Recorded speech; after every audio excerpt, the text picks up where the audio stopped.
학생 때문에 영상이 끊겼어요. 자, 다시 한번 찍어볼게요.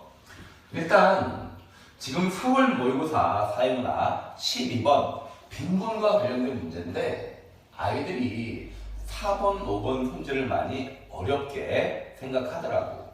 그래서 선생님이 이번 시간에 요거에 대해서만 설명을 한번 해볼게요. 사회문화 계산 관련된 문제들은 무조건 문제에 나와 있는 것을 정확히 짚어놓으셔야 돼요. 다시 한번 사회문화 계산 문제는 무조건 문제만 뚫어지게 잘 보면 풀이가 가능한 문제들이에요. 여기에는 뭘 볼 거냐면 일단 박스를 한번 보자. 박스 A는 요거는 빈곤의 개념이 그냥 일반적인 개념이 들어있는 거예요. 최소한의 생활유지에 필요한 자원이나 소득, 다시 말하면 먹고 살기가 힘든 상태. 그럼 A는 뭐죠? 절대적 빈곤을 얘기하겠죠. 맞습니까? B는 다른 사람과 비교했을 때 가난한 거, 중위소득의 50% 미만. 그렇죠. 상대적 빈곤을 얘기하는 겁니다. 그 다음에 나머지는 이 빈곤에 대한 정의가 여기에 친절하게 소개되어 있어요. 이거는 절대적 빈곤이 뭔지 상대적 빈곤이 뭔지 여기에 다 나와 있는 거고요. 여기에서 문제를 풀기 위해서 제일 중요한 거 밑줄 쳐야 돼요. 맨 밑에서 세 번째 줄 T년의 각국 전체 가구 중 B가구에만 해당하는 가구의 비율이 5%. 아까 B가 뭐라 그랬죠? 그렇죠. 상대적 빈곤 5%를 이렇게 찾아주시면 되는 거고요. 또 밑줄 A 가구나 B 가구 어디에도 해당하지 동그라미 않는 가구. 해당하지 않는 애들 뭐라고 그러죠? 빈곤 가구 아니면 그렇죠. 비빈곤 가구. 비빈곤 가구의 비율이 85%라는 얘기예요. 됐습니까? 그거 말고 다른 단서 조항은 없습니다. 여기에서. 그러면 4번, 5번 선지를 너희들이 어렵다라 그래서 이거를 쉽게 풀 수 있는 방법을 선생님이 알려드릴게요. 빈곤의 절대적 빈곤율도 마찬가지예요. 상대적 빈곤율도 마찬가지예요. 두 개의 빈곤의 크기를 비교하는 문제는 무조건 이걸 그려놓으세요. 자, 이걸 그려놓으세요. 이렇게 눈에 시각화를 시켜주면 굉장히 쉬워요. 이해하기가.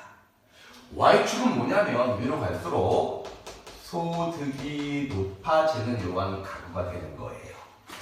내려갈수록 소득이 낮은 가구를 얘기하는 거예요.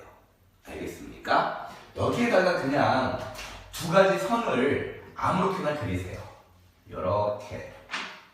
그 다음에 요렇게. 하나는 절대적 빈곤선이 될 거고요. 하나는 상대적 빈곤선이 될 거예요. 맞습니까? 상대적 빈곤이라고 그러면 상대적 빈곤선 미만의 가구들을 얘기하고 절대적 빈곤이라고 그러면 절대적 빈곤선 가구들을 얘기하겠지요. 맞습니까? 이렇게 그려놨을 때 보세요.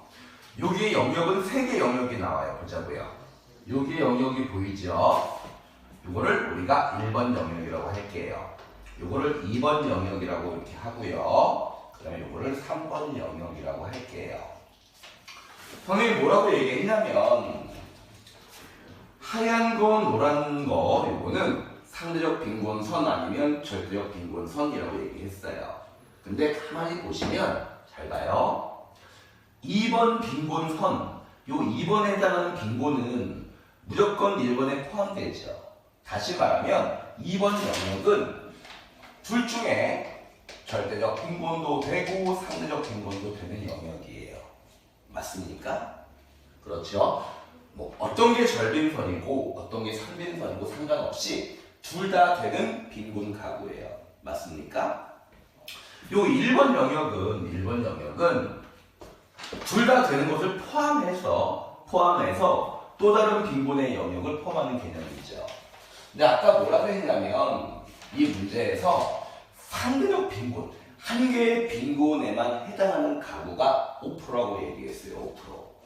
얘기는 뭐냐면 1번 영역, 2번 영역, 3번 영역에서 하나의 빈곤에만 해당하는 영역은 뭐밖에 없죠? 그렇죠. 얘밖에 없죠. 3번. 3번 영역은 여기만 되는 거니까. 요 빈곤만 되는 거니까. 맞습니까? 따라서 이 문제에서 3번 영역의 가구의 비율이 5%라고 얘기하는 거예요. 됐습니까? 아까 우리가 찾은 거.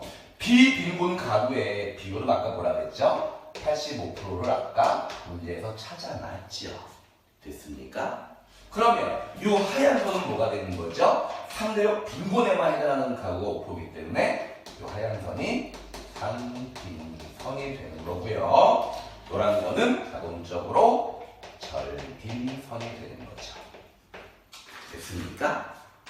이렇게 그리면 4번, 5번 선지가 찾기가 쉬울 거예요. 4번 선지를 보시면 뭐가 나와 있냐면 이렇게 나와 있어요. 일단 이 나라를 보면 자, 상빈선이 절빈선보다 큰 나라라는 것을 우리가 요거를 통해서 알 수가 있죠. 맞습니까? 상빈선은 무엇의 50%죠? 중위소득의 50%예요. 맞죠? 절빈선은 국가에서 정한 최저생계비예요. 4번 볼게요. 최저생계비의 2배, 절대적 빈곤선의 2배가 중위소득보다 크다라고 얘기했어요. 아까 얘기했습니다. 이 나라의 중위소득은 상대적 빈곤선 곱하기 2배예요. 왜냐면 상빈선이 중위소득의 50%이기 때문에. 처음부터 상빈선이 크잖아요.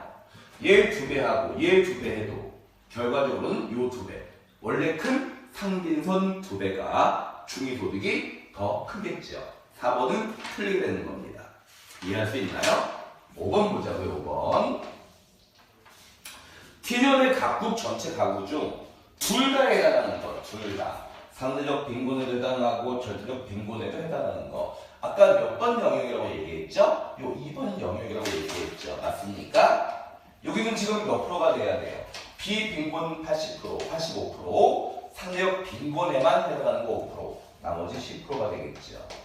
자, 거기에 해당하는 가구의 비율이 10%라고 얘기했기 때문에 정답은 이렇게 5번이 되겠죠. 됐습니까? 너희들이 앞으로 어떤 나라의 상대적 빈곤, 절대적 빈곤, 크기 비교를 할 때는 반드시 요 같은 이러한 표를 그려놓고 상빈선이 어딘지 절빈선이 어딘지를 그려놓으면 크기 비교가 굉장히 쉬워요. 예를 들어 이 나라는 상대적 빈곤율이 절대적 빈곤율보다 클 것이다. 맞는 표현이겠죠. 두 번째, 이 나라의 모든 절대적 빈곤 가구는 상대적 빈곤 가구에 해당할 것이다. 역시 옳겠죠. 항상 두 개의 빈곤의 크기를 물어본다면 이거를 그려놓고 문제를 푸시면 너무 쉽게 풀 수 있을 거예요. 알겠습니까?